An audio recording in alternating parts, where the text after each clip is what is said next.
सुप्रभात, नमस्कार सभी विद्यार्थियों को बगरू महिला पेंशन महाविद्यालय की ऑनलाइन कक्षाओं की कड़ी में हार्दिक स्वागत एवं अभिनंदन। आज हम बीए और बीए बीएड द्वितीय वर्ष के विषय इतिहास के रूप में द्वितीय प्रश्न पत्र जो है हमारा भारत के सांस्कृतिक इतिहास की मुख्य धाराएं, उस विषय के टॉपिक के रूप में आज हम लेंगे। जो हमारा प्रकरण है भारत में इस्लाम और सूफी धर्म, अर्थात आज हम भारत के प्राचीन धर्मों की जो चर्चा कर रहे हैं उसी चर्चा को आगे बढ़ाते हुए आज हम लेंगे भारत में इस्लाम धर्म और सूफी धर्म का जो प्रचार प्रसार हुआ वो किस रूप में हुआ, उसका समय क्या रहा और उसका प्रचार प्रसार किस रूप में हुआ। तो शुरुआत करते हैं प्रस्तावना से कि इस्लाम धर्म जो था वो किस रूप में रहा। तो देखिए प्रस्तावना जो है उसमें इस्लाम धर्म का अभ्युदय जो है उसको विशेष उल्लेखित करती है, जिसमें ये बताया गया है कि इस्लाम धर्म जो था वो कहाँ से उदित हुआ। ये अरबी भाषा का शब्द है। कौन सी भाषा का शब्द है? अरबी, क्योंकि अरब जो देश था उसमें वहाँ पर भाषा जो बोली जाती थी वो अरबी भाषा थी, इसलिए अरबी मध्य एशिया के अंदर अरब देश है, जिसमें ईरान विशेष राष्ट्र है जहाँ पर इसका प्रचार प्रसार रहा। फिर इराक, सऊदी अरब, ये वो राष्ट्र है जहाँ पर अरब देश जो है और उसमें मुख्य जो रहा वो रहा मक्का जो था वो प्रदेश जो है, प्रांत जो है वो उससे जुड़ा हुआ है जहाँ से इस्लाम का उदय माना जाता है, क्योंकि इस्लाम धर्म का उदय वहाँ से माना जाता है जिसका समय है लगभग 570 ईस्वी। और 570 ईस्वी जो समय है वो किसका समय है? 632 तक का माना जाता है। जीवन परिचय के रूप में भी हम पढ़ेंगे कि जिनका जीवन परिचय जो रहा वो मोहम्मद साहब के रूप में रहा।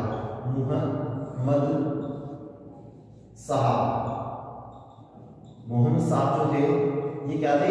पैगंबर, क्योंकि उन्होंने पैगाम दिया इसलिए क्या बन गए? पैगंबर। इसलिए मोहम्मद साहब जो थे वो पैगंबर के रूप में थे। और पैगंबर किसके थे? ईश्वर को एक मानकर, अर्थात अल्लाह, और अल्लाह का जो आदेश था उस आदेश को क्या नाम दिया गया? पैगाम। और उस पैगाम को जिब्राइल के द्वारा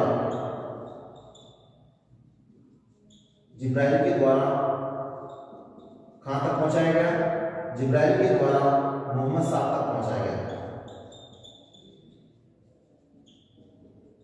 यानी मोहम्मद साहब तक जिब्राइल के द्वारा इल्म होने के बाद, इल्म का मतलब सत्य का ज्ञान होने के बाद उनको पैगंबर की संज्ञा दी गई। तो याद रहे तरंगा एक सफर है जिसको मोहम्मद साहब ने तय किया और उसके आधार पर वो इस्लाम धर्म के क्या माने गए? पैगंबर माने गए। इसलिए इनको मोहम्मद साहब की संज्ञा के साथ साथ मोहम्मद साहब पैगंबर के नाम से भी इनको जाना जाता है। और वो समय था, उस समय कौन सा? 6वीं और 7वीं शताब्दी का समय। 6वीं शताब्दी के समय में ये विशेष रूप से उल्लेखनीय है। 7वीं शताब्दी में इस्लाम धर्म पूरी तरह से फैलता हुआ उधर यूरोप तक पहुंच गया।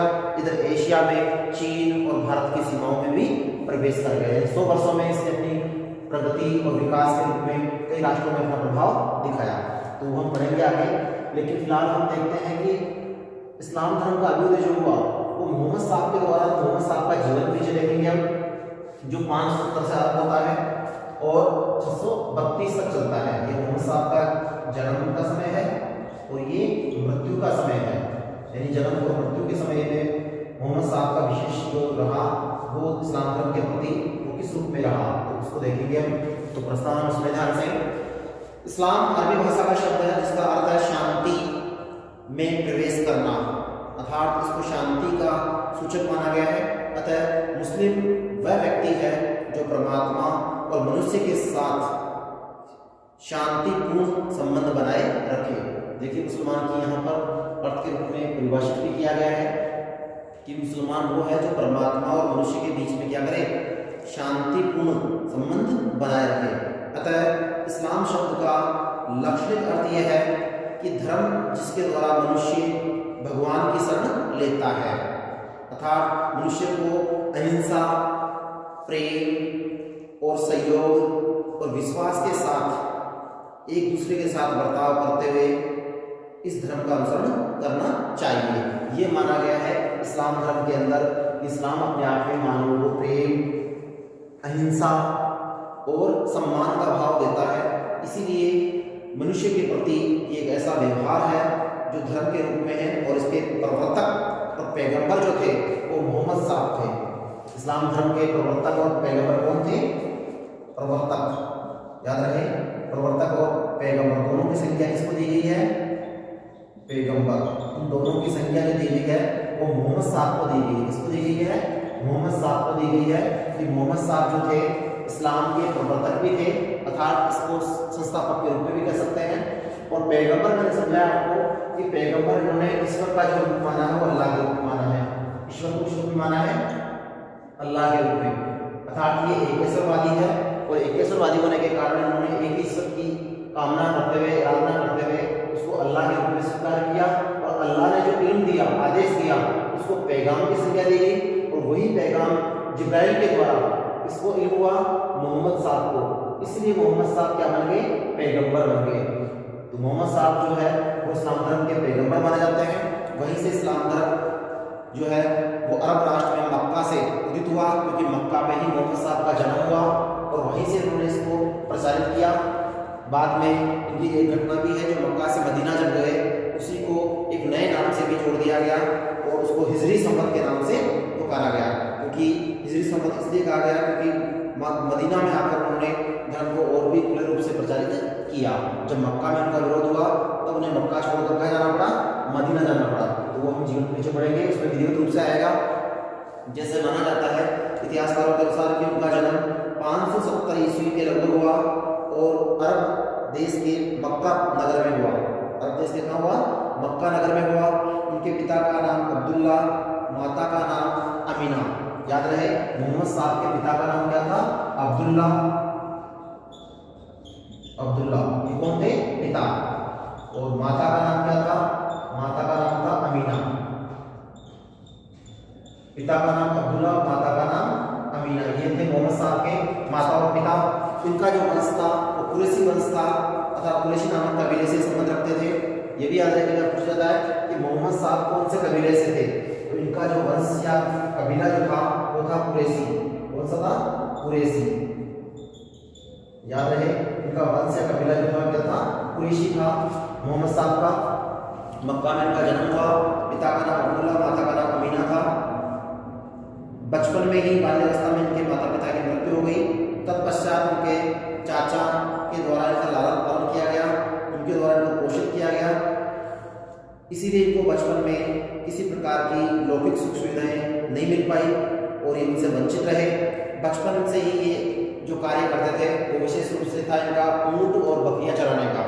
तो मोहम्मद साहब के द्वारा ऊँट और बकरियां चराने का कार्य किया गया। बड़े होने पर इन्होंने व्यापार करना आरंभ किया, और उसी व्यापार के दौरान उनकी मुलाकात एक समृद्ध व्यापारी जो थी महिला, जिसका नाम था खजीदा। खजीदा बेगम बाद में उनका नाम रखा गया, जिसने मोहम्मद साहब से उम्र में बड़े होने के बाद भी विवाह कर लिया। और इसीलिए माना जाता है कि वहीं से मोहम्मद साहब जो है एक समृद्ध व्यापारी के रूप में ख्याति प्राप्त हुए। तो खजीदा जो थी उनसे उम्र में बड़ी थी, लेकिन उनकी ईमानदारी से प्रभावित थी, इसलिए मोहम्मद साहब से उन्होंने क्या किया? विवाह कर लिया। और जब मोहम्मद साहब से खजीदा नामक बेगम ने विवाह किया, तत्पश्चात मोहम्मद साहब जो है वो एक समृद्ध सौदागर या व्यापारी बन गए, और उन्हें जीवन की सारी सुख सुविधाएं और जो लौकिक सुख थे वो मिलने लगे। तो ये था शादी तक का सफर। उसके बाद आगे मोहम्मद साहब के द्वारा अधिक बुद्धिमान, संयमशील और विचारशील होने के कारण उन्होंने अपने जीवन को एकांत और शांत में बिताने के लिए निश्चय किया, और उन्होंने सब कुछ छोड़कर उन्होंने अपने आप को ईश्वर की अर्थात अल्लाह की एकांत में जाकर, जिसको कहा जाता है मक्का में हेरा नामक पहाड़ियाँ हैं। मक्का में क्या है? हेरा नामक, जिसको हीरा भी कहते हैं, हेरा नामक स्थान है, और वो पहाड़ियों वाला क्षेत्र है। तो हेरा नामक जो पहाड़ी थी, उस पहाड़ी पर, कहाँ पर ये पहाड़ी? मक्का में। और मक्का में हेरा नामक पहाड़ी पर जाकर उन्होंने क्या किया? एकांत में रहकर अल्लाह का इल्म करना शुरू कर दिया, अर्थात कठोर रूप से उन्होंने तपस्या करते हुए, इसको हिंदू भाषा में तपस्या कहते हैं, उसको वहाँ ये कह सकते हैं कि उन्हें ईश्वर को खोजने के लिए, अल्लाह का पैगाम लेने के लिए क्या किया? लगातार वहाँ कठोर तप किया। तत्पश्चात उन्हें अलौकिक सत्ता की जानकारी हुई, और जिसे हम क्या कह सकते हैं, ईश्वर के द्वारा दिया गया ज्ञान कह सकते हैं, जो सत्य पर आधारित था। इसलिए इन्हें पैगंबर या नबी की संज्ञा भी दी गई। तो कई नाम है, इन्हें पैगंबर, प्रवर्तक और नबी भी कहते हैं, याद रहे। और चौथा नाम और है सिद्ध पुरुष की संज्ञा भी दी गई है। तो ये जो सारे निकनेम है ये तब पढ़े जब इन्होंने क्या हो गए हैं, ईश्वर का ज्ञान हो गया। कहाँ हुआ, हेरा नामक पहाड़ी जो थी वहां पर ये एकांत में बैठकर ईश्वर का, अल्लाह का स्मरण किया इन्होंने, और अल्लाह के द्वारा इनको आदेश दिया गया पैगाम के रूप में, और वही पैगाम जिब्राइल के द्वारा इन तक पहुंचाया गया। इसीलिए वो क्या बन गए, पैगंबर बन गए, इस्लाम के प्रवर्तक बन गए, इस्लाम के नबी माने गए, इस्लाम के सिद्ध पुरुष के रूप में भी जाने गए। तो ये चारों नाम जो है वो मोहम्मद साहब से जुड़े हुए हैं। इसीलिए उन्होंने जब ये ज्ञान प्राप्त हुआ तब उसका व्यापक रूप से प्रचार प्रसार करना शुरू किया, और ये ज्ञान सत्य पर आधारित था, ईश्वर की दिए गए निर्देश के आधार पर था। इसीलिए उन्होंने इसे अपना परम कर्तव्य समझते हुए संपूर्ण संसार में इसको फैलाने का उद्देश्य रखा, और इसी प्रेरणा से उन्होंने क्या किया, इस्लाम धर्म को प्रसारित करने का निश्चय किया। अरब राष्ट्र से अन्य राष्ट्रों में धीरे धीरे इस्लाम धर्म फैलने लगा, और इतिहासकारों के अनुसार इसको अलग अलग रूप से व्याख्या किया गया है, जिसमें इस्लाम के इतिहासकार ये मानते हैं कि मोहम्मद साहब ने इसे अपने विवेक और अपनी चतुराई से इसको प्रसारित किया, जबकि अन्य इतिहासकार ये मानते हैं कि इस्लाम धर्म का प्रचार प्रसार तलवार के बल पर, तलवार के नोक पर किया गया। क्योंकि इस्लाम में 3 बातें बताई जाती है जो इसमें विदित है कि इस्लाम धर्म का जो प्रचार प्रसार हुआ, आगे बढ़ेंगे वो किस कारण से हुआ, उसमें भी पढ़ेंगे हम। इस्लाम धर्म को प्रचारित करने में 2 तरह के विशेष प्रयोग किए गए, जिसमें पहला कुरान और इस्लाम को कबूलना, दूसरा कर देना और अधीनता स्वीकार करना। अगर दोनों नहीं है तो तीसरा तलवार के बल के रूप में तथा गर्दन पर तलवार रखकर उसको जबरदस्ती इस्लाम धर्म कबूल करवाना, ये भी तथ्य पाए गए हैं। इस प्रकार से इस्लाम धर्म देखते देखते 100 वर्षों में, कितने वर्षों में, 100 वर्षों में दूर तक फैल गया, और 100 वर्षों में इसका फैलाव जो है यूरोप और इधर एशिया से होता हुआ भारत तक पहुंच गया। तो ये थी हमारी प्रस्तावना, जिसमें इस्लाम का अभ्युदय हमने पढ़ा। कहाँ हुआ, मक्का के अंदर हुआ। मक्का कहाँ है, अरब में, और वहाँ पर अरब में भाषा जो थी अरबी भाषा, वहाँ पर ही ईरान जो है, और ईरान जो है वहाँ पर इसका फैलाव रहा।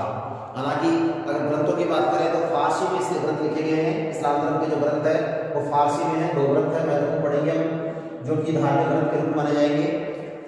ठीक है, अब करते हैं इस्लाम धर्म के अर्थ की बात। इस्लाम का अर्थ जो है वो किस रूप में लिया गया है, इस्लाम के अर्थ को देखते हैं।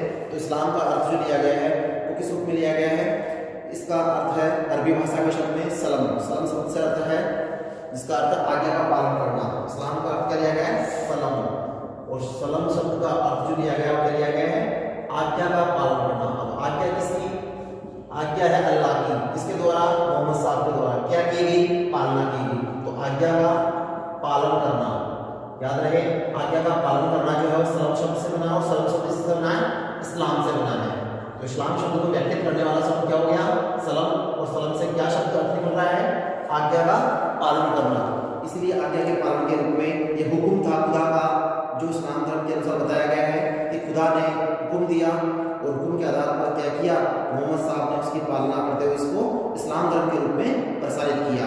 और इसका व्यापक अर्थ 7वीं शताब्दी में अरब से निकलकर अन्य राष्ट्रों में जब पहुंचा, तब धीरे धीरे इसको इस्लाम धर्म के रूप में व्याख्यात किया गया। और इस्लाम धर्म के अनुयायी जो थे वो क्या कहलाए, वो मुसलमान कहलाए। ये भी याद रहे, इस्लाम धर्म के जो अनुयायी थे, अनुयायी जिन्होंने इसकी पालना की, वो क्या कहलाए, मुसलमान।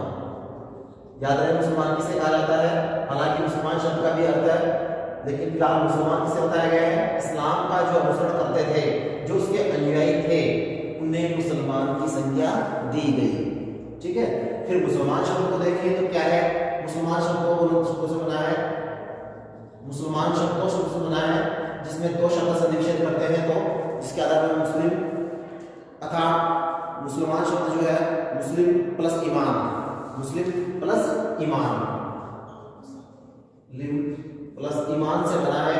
और इसका अर्थ क्या है, मुस्लिम शब्द का अर्थ क्या है और ईमान का अर्थ क्या है, दोनों को मिला के क्या बनता है। देखिए, मुस्लिम शब्द का अर्थ है पूरा और ईमान का अर्थ है दीन। मुस्लिम शब्द का अर्थ क्या है? पूरा। और इस्लाम का अर्थ क्या है? ईमान का अर्थ क्या है? दीन, ठीक है, या धर्म। दीन या धर्म। ईमान का अर्थ क्या दिया गया है? दीन या धर्म। बड़ी बात है इसमें, दीन या धर्म के रूप में लिया गया है। और मुस्लिम शब्द का अर्थ लिया गया है पूरा। तो पूरा दीन धर्म जिसका है वो है मुसलमान। इसका पूरा दीन धर्म क्या है? जो विश्वास करता है इस्लाम में वो क्या है? मुसलमान। लास्ट में ये कहा गया है कि मुसलमान जो है जो इस्लाम में विश्वास करता है, इसमें विश्वास करता है इस्लाम में, उसको क्या कहा जाता है? मुसलमान कहा जाता है। तो यह है मुसलमान शब्द की व्याख्या, जिसके आधार पर इसको दीन धर्म के रूप में भी व्याख्या किया गया है। क्योंकि पूरा पूरा का मतलब यहाँ पर किससे लिया गया है? मुस्लिम से लिया गया है। और ईमान का अर्थ जो लिया गया है वो दीन से या धर्म से लिया गया है। तो ये थी मुस्लिम शब्द अर्थात उसकी व्याख्या और उसी के साथ साथ इस्लाम का अर्थ। तो इस्लाम शब्द का अर्थ पता लग गया है। देन अब आगे बढ़ते हैं हम इस्लाम धर्म की शिक्षाएं। इस्लाम धर्म की शिक्षाएं जो है तीसरा पॉइंट हमारा उसमें कंप्लीट हो गया। तीसरा है इस्लाम धर्म की शिक्षाएं मुख्यतः मोहम्मद साहब के द्वारा जो ज्ञान दिया गया वही शिक्षाएं मानी जाती है। तो मुख्यतः 5 शिक्षाएं उनकी विशेष है जो मोहम्मद साहब के द्वारा दी गई और वही क्या मानी जाती है? इस्लाम धर्म की शिक्षाएं मानी जाती है। तो मोहम्मद साहब की शिक्षाओं को देखेंगे हम कि कौन सी शिक्षाएं हैं जो इस्लाम धर्म में महत्वपूर्ण मानी जाती है। तो देखिए इस्लाम धर्म की 5 शिक्षाएं जो है इसमें हम एक एक की चर्चा करते हैं। और कौन सी शिक्षाएं हैं तो ध्यान से देखें। पहली शिक्षा जो है मुस्लिम समाज की या इस्लाम धर्म की वो है कलमा पढ़ना। पहला क्या है? कलमा पढ़ना। यह 5 में से है तो इसको हम याद रखें। पहला नंबर कलमा पढ़ना, ठीक है। ये कलमा पढ़ना जो है वो कुरान के अनुसार है। कुरान उनका क्या है? पवित्र धर्म ग्रंथ है। इसका है इस्लाम धर्म का कुरान। आगे बढ़ेंगे हम, पहला कुरान ही आएगा जो धर्म ग्रंथ है नंबर 1 पे, जो कि इस्लाम धर्म का पवित्र धर्म ग्रंथ है कुरान। तो कुरान के अनुसार क्या करना? कलमा पढ़ना, अर्थात अल्लाह एक है और मोहम्मद साहब क्या है? उसके पैगंबर या रसूल है। मोहम्मद साहब क्या है? उसके पैगंबर या रसूल है। इसीलिए वो एक वाक्यांश जो बोलते हैं वो इस प्रकार का है, ला इल्लाह इल्लल्लाह मुहम्मद रसूल। तो ये है अपने आप में एक कलमा पढ़ना। दूसरा है नमाज पढ़ना। नमाज जो है प्रतिदिन दिन में 5 बार पढ़ी जाती है। दूसरी शिक्षा जो है वो है नमाज। नमाज अदा किसको की जाती है? अल्लाह को। तो नमाज पढ़ना जो है वो अपने आप में दिन में कितनी थी? 5 बार। तो 5 बार नमाज पढ़ना है, ये दूसरी शिक्षा है। हम शिक्षाओं की बात कर रहे हैं, इस्लाम धर्म की शिक्षाएं पढ़ रहे हैं 5, उनमें दूसरी क्या है? नमाज पढ़ना। नमाज पढ़ना जो दिन में 5 बार पढ़ी जाती थी उसको सलात भी कहा जाता है। क्या कहते हैं उसको? सलात। नमाज पढ़ने को सलात भी कहा जाता है। तो ये भी याद रहे, सलात किसे कहा जाता है? नमाज पढ़ने को सलात कहा जाता है। नंबर 3 तीसरा है ज़कात। ज़कात यहाँ पर क्या है? आय का 2.5 या 2.5% दान देना अपने आप में ज़कात माना गया है। प्रत्येक मुसलमान को जो अपनी आमदनी है उस आमदनी का ज़कात के रूप में, कर के रूप में कितना? 2 से 1/2% क्या देना पड़ता था? दान देना पड़ता था। तो ये दान जो देने की प्रक्रिया है वो इस्लाम धर्म में बताई गई है कि ज़कात के रूप में है, जो कि 2.5% मानी गई है अपनी आमदनी का। चौथी शिक्षा जो दी गई है वो दी गई है रोजा रखना। नंबर 4 क्या है? रोजा रखना। रोजा जैसे हिंदू में व्रत रखा जाता है, व्रत वैसे ही रोजा रखना। रोजा जो है पवित्र रमजान का जो महीना होता है उसमें 1 महीने का रखा जाता है। कितने महीने का? 1 माह का पूरा रोजा रखा जाता है, जिसको उपवास या व्रत कहा जाता है, जो रमजान के महीने को पवित्र महीना मानकर उसमें किया जाता है। तो ये प्रत्येक मुसलमान के लिए क्या मानी गई है? इस्लाम धर्म की शिक्षाएं मानी गई है। इसके द्वारा मोहम्मद साहब जो पैगंबर थे उनके द्वारा दी गई है कि रोजा रखना। और 5वीं और अंतिम महत्वपूर्ण शिक्षा जो है वो क्या है? वो अपने आप में है क्या करना? हज करना। हज का मतलब यात्रा करना, हज करना। और ये अपने आप में जैसे हिंदू में तीर्थ यात्रा होती है, उसी प्रकार इस्लाम धर्म में हज यात्रा है, जो मक्का, जहाँ पर पवित्र स्थान माना गया है मक्का और मदीना जो है, मक्का एवं मदीना, यहाँ पर जहाँ पर मोहम्मद साहब ने अपना जीवन बिताया उसको पवित्र मानकर उसकी जीवन में एक बार यात्रा करना हज की यात्रा मानी जाती है। अर्थात मक्का व मदीना की यात्रा करना जो है जीवन काल में वो एक पवित्र माना गया है। इसलिए प्रत्येक मुसलमान को अपने जीवन में एक बार मक्का या मदीना की यात्रा करनी चाहिए। तो ये अपने आप में हज मानी गई है। इस प्रकार से 5 शिक्षाएं इस्लाम धर्म की महत्वपूर्ण शिक्षाएं हैं, जिसमें पहली कलमा पढ़ना, दूसरी नमाज पढ़ना या नमाज अदा करना, तीसरी है ज़कात जो कर के रूप में देना, चौथा है रोजा पढ़ना या रोजा रखना जिसको 1 महीने का भी कहा जाता है इसके रमजान के महीने के अनुसार, और 5वां है हज करना अर्थात मक्का व मदीना की यात्रा करना। तो ये 5 शिक्षाएं अपने आप में महत्वपूर्ण है। अब हम करते हैं बात की इस्लाम के धर्म ग्रंथ। तो इस्लाम में मुख्यतः पहला धर्म ग्रंथ जो माना गया है वो कुरान ही है। कौन सा है? कुरान। कुरान जो है पवित्र ग्रंथ है। जैसे हिंदुओं में गीता पवित्र है, इसी प्रकार इस्लाम धर्म में कुरान जो है पवित्र धर्म ग्रंथ है, जो कि मुस्लिम धर्म का सर्वोच्च ग्रंथ माना गया है। इसमें 114 अध्याय है। कितने अध्याय है? 114, 114 अध्याय। याद रहे इसमें कितने अध्याय हैं? 114 अध्याय है। सबसे पवित्र धर्म ग्रंथ है ये, जिसमें छोटी छोटी इकाइयाँ बनी हुई है जो कि अध्याय के रूप में दी गई है, जिन्हें आयत कहते हैं। क्या कहते हैं उन्हें? आयत। अध्याय के अंदर जो इकाइयाँ बनी हुई है, इकाई, उन्हें क्या कहते हैं? आयत कहते हैं। क्या कहते हैं? आयत। ठीक है, आयतें, उसके अंदर कलमा पढ़ना, ये कई चीज़ें इसमें होती है जो कि इसी के अंदर आता है, कुरान के अंदर ही। इसीलिए अल्लाह को ध्यान में रखते हुए, उसको विश्वास रखते हुए, अपने पैगंबर के द्वारा भेजे गए संदेश को मानते हुए लोग कुरान को निश्चित और समय के अनुसार ईश्वर का प्रेरित संदेश मानते हैं। इसलिए इसमें माना गया है कि मानव बुद्धि अल्लाह की मदद से ही संभव है। इसीलिए अल्लाह ने इल्म के रूप में अर्थात ज्ञान के रूप में जो संदेश दिया है मोहम्मद साहब को, उसे मोहम्मद साहब ने अपने जीवन काल में प्रचारित किया और उनकी मृत्यु के बाद उसके उत्तराधिकारी खलीफाओं ने इसको आगे बढ़ाया। याद रहे खलीफा कौन थे? ये पढ़ेंगे आगे, हम आएगा शब्द ये। खलीफा जो थे वो मोहम्मद साहब के अनुयायी थे, उत्तराधिकारी थे, जिन्होंने बाद में इस परंपरा को आगे बढ़ाया। मुख्यतः हम 4 खलीफाओं की बात करेंगे। कितने? 4 जो थे वो खलीफा विशेष थे, जिनका टाइमिंग भी रहेगा। जैसे 632 से लेकर 661 तक का समय पूरा 4 खलीफाओं का माना जाएगा, जिसमें हम इसका अध्ययन करेंगे खलीफाओं को अलग अलग रूप में आगे।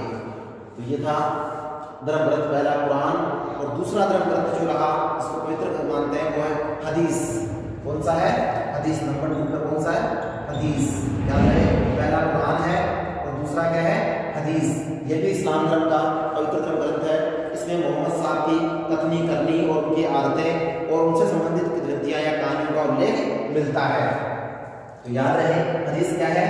मोहम्मद साहब के जीवन से संबंधित घटनाएं जो थी, उसमें उनके द्वारा जो बताए गए वाक्यांश है, उनका इसमें संग्रह किया गया है, जो कि किंवदंतियों के रूप में, कहानियों के रूप में माना जाता है, जो कि उनकी कथनी करनी और आदतों के रूप में बताया गया है। इनको क्या कहते हैं?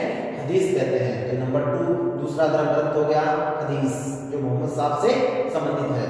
पहला कुरान जो कि पवित्र धर्म ग्रंथ है, इसका इस्लाम धर्म का। अब करते हैं बात 5 पॉइंट की। इस्लाम धर्म जो रहा उसका भारत में प्रवेश किस रूप में हुआ और उसका प्रचार प्रसार कैसे हुआ। तो निचला पॉइंट भी इससे संबंधित है, जिसमें इस्लाम धर्म से शीघ्र प्रचार के कारण क्या थे वो भी हम पढ़ेंगे। पहले भारत में प्रवेश और प्रसार को देखते हैं। तो देखिए इस्लाम का प्रवेश और प्रसार जो है वो धर्म प्रचार के रूप में इस्लाम धर्म का प्रचार जो है वो खलीफाओं के द्वारा बड़ी लगन से किया गया, और उसी लगन के फलस्वरूप ये यूरोप और एशिया में अपना प्रभाव फैलाते हुए एशिया में चीन से होता हुआ भारत तक पहुंच गया। और यहाँ पर अनेक जो व्यापारी और समुद्री यात्री आया करते थे, उनके माध्यम से ये होते हुए मिस्र से होते हुए यूरोप चला गया और चीन से होते हुए भारत आ गया। तो ये इसका प्रसार का मार्ग रहा। और अरबों के द्वारा सिंध पर जब अधिकार किया गया, माना जाता है कि मोहम्मद बिन कासिम पहला अरबी था जिसने 712 में सिंध पर आक्रमण किया, और वहीं से माना जाता है कि भारत में इसका प्रसार आरंभ हो गया था, प्रवेश आरंभ हो गया। क्योंकि 2 रास्तों से भारत में इस्लाम धर्म का प्रवेश हुआ था, एक सिंध के रास्ते से और दूसरा अफगानिस्तान के रास्ते से। तो दोनों रास्ते जो है भारत में आने के थे प्रवेश के रूप में। तो भारत में इस्लाम धर्म का प्रवेश जो है वो 7वीं शताब्दी के बाद जो 8वीं शताब्दी आरंभ होती है उसके शुरुआती चरण में ही हो गया था, क्योंकि 712 का समय था। 712 में कौन? मोहम्मद बिन कासिम, जिसको 711 वाला भी कहते हैं। मोहम्मद बिन कासिम जो था, जो अरबी था, उसने भारत में सिंध पर अधिकार किया और हिंदू राजा को वहां से हटाकर उसने वहां पर अपनी सत्ता को स्थापित किया और वहीं से इस्लाम धर्म ने भारत में प्रवेश कर लिया। तो ये थी भारत में प्रवेश करने के समय की पहचान। और उसी के साथ 7वीं और 8वीं शताब्दी में दक्षिण भारत में धार्मिक विदेश का जो वातावरण था, जिसमें हिंदू धर्म, जैन धर्म और बौद्ध धर्म जो था वो धीरे धीरे अपने आप में विरोधाभास में थे। इसीलिए उस समय इस्लाम धर्म ने अपना प्रभाव बनाने में आसानी से क्या कर लिया, सफलता प्राप्त की। और धीरे धीरे भारत में ऐसी स्थिति आई कि इस्लाम धर्म ने 8वीं और 9वीं शताब्दी में लुटेरों के रूप में इसने प्रवेश करते हुए, क्योंकि अरबियों के बाद कौन आए, तुर्की आए।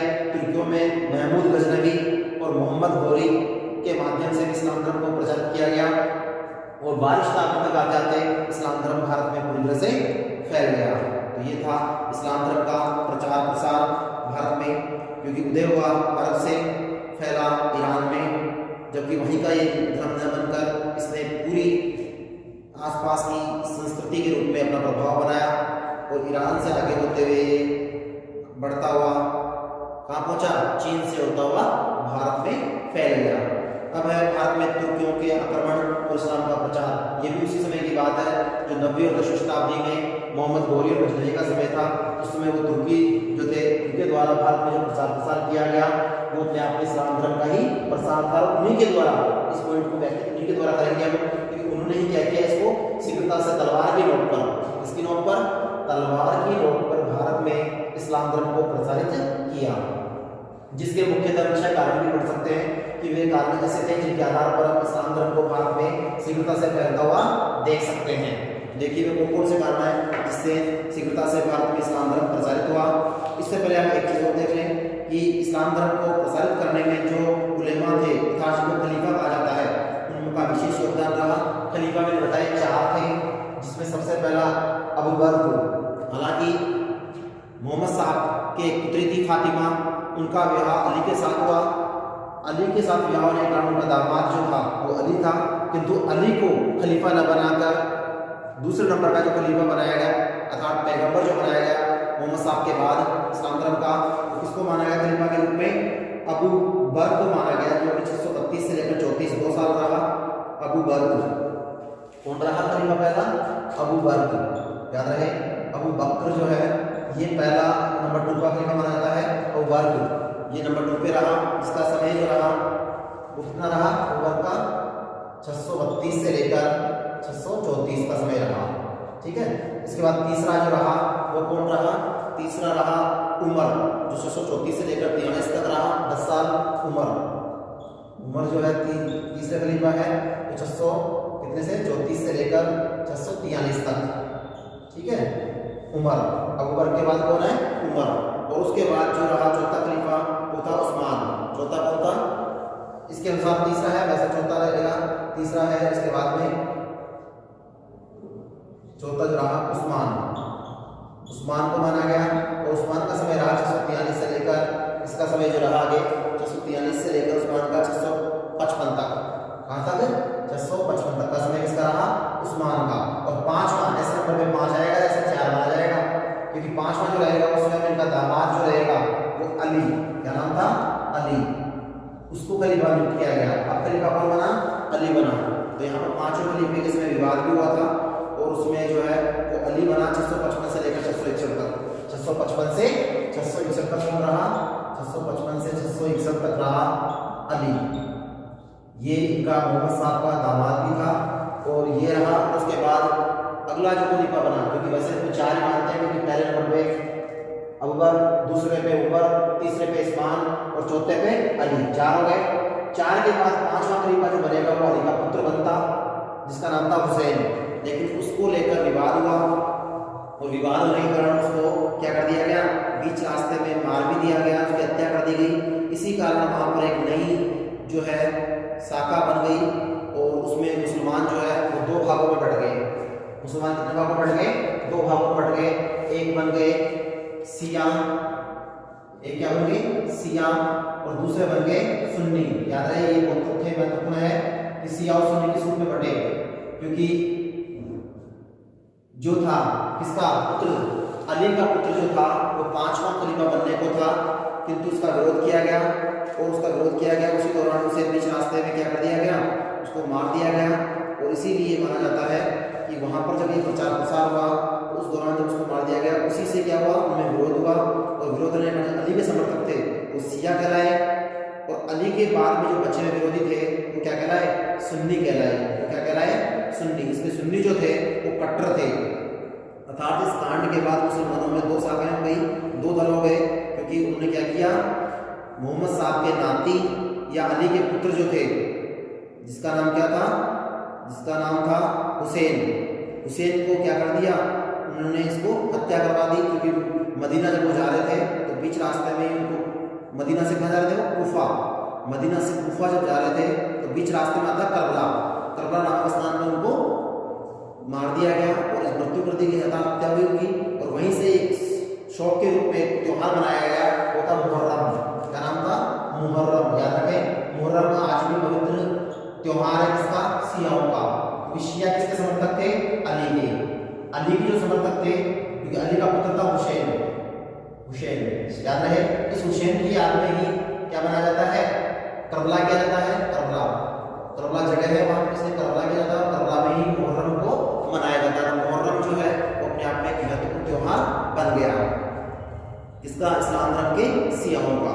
तो याद रहे, इन तीन शियाओं का काल जो है, अबू बकर, उमर और उस्मान का काल जो है वो सुन्नी खलीफाओं के रूप में माना गया है, और अली का काल जो है वो शिया खलीफा के रूप में माना गया है। तो ये अपने आप में चार खलीफा महत्वपूर्ण है, जिसमें दो शाखाएं बन गई इस्लाम धर्म की, एक शिया और एक सुन्नी।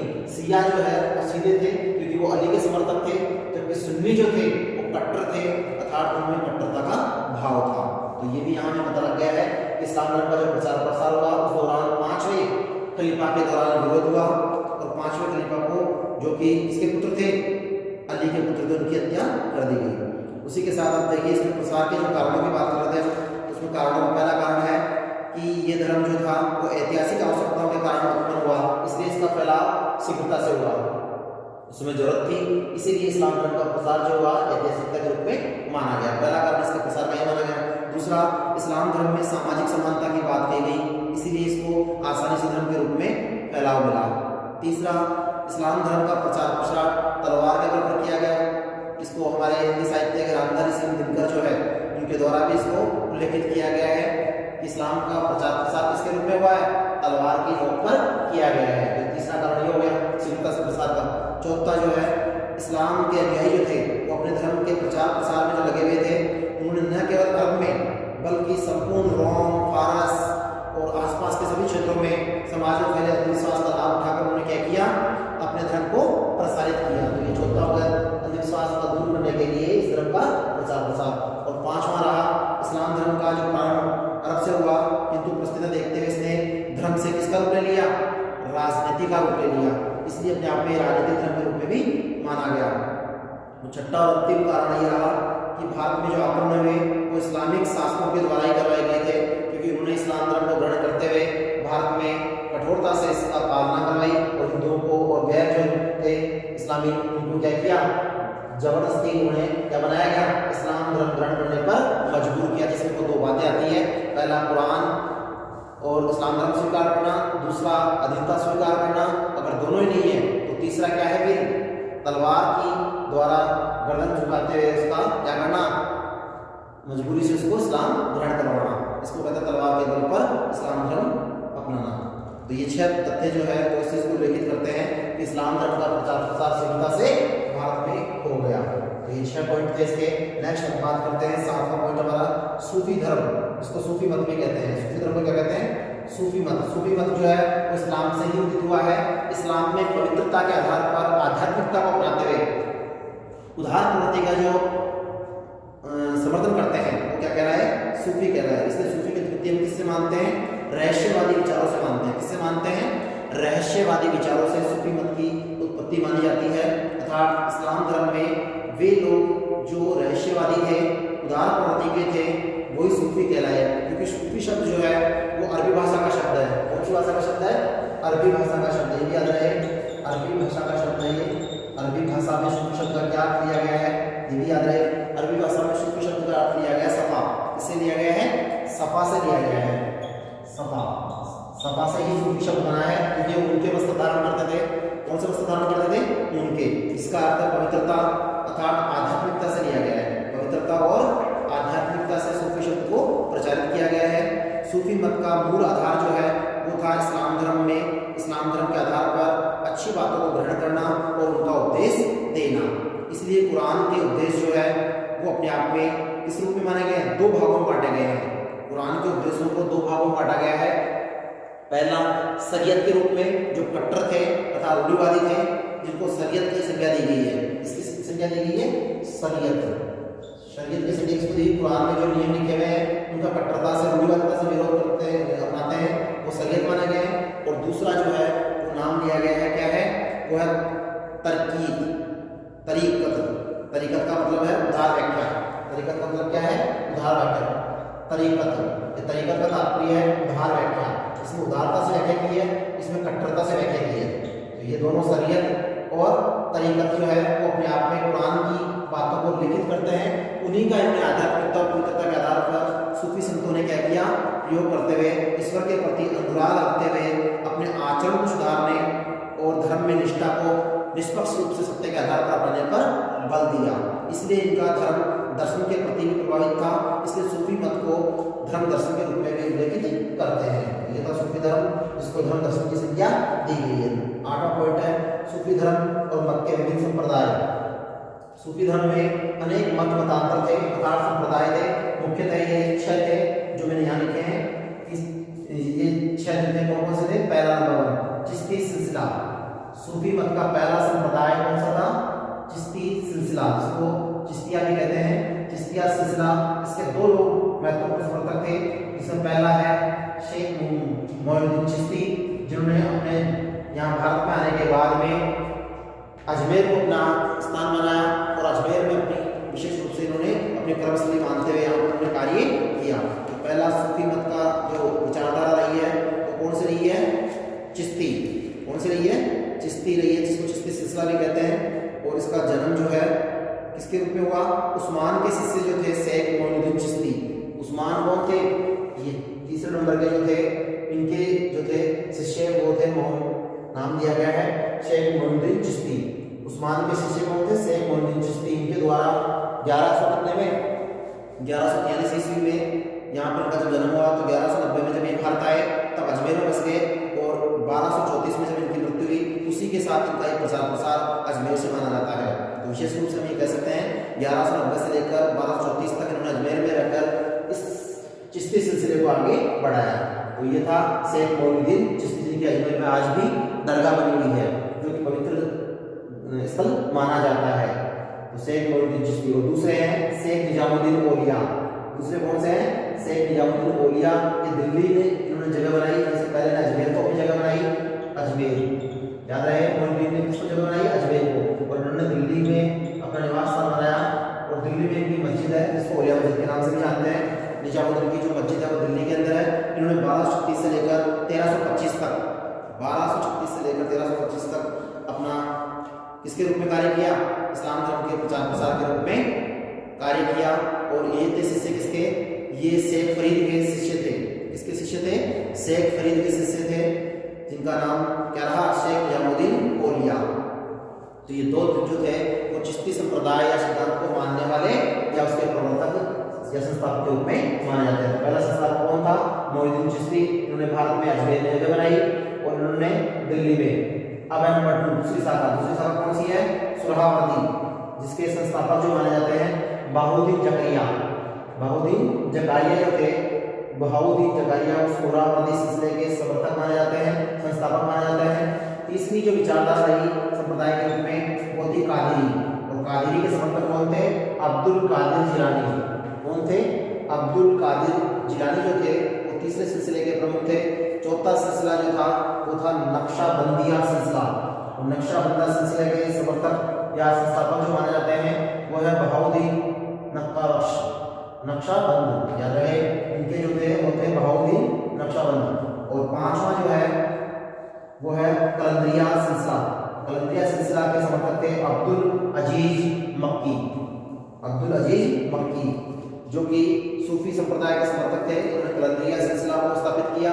और छठा था मदारिया संप्रदाय। छठा कौन सा था? मदारिया संप्रदाय।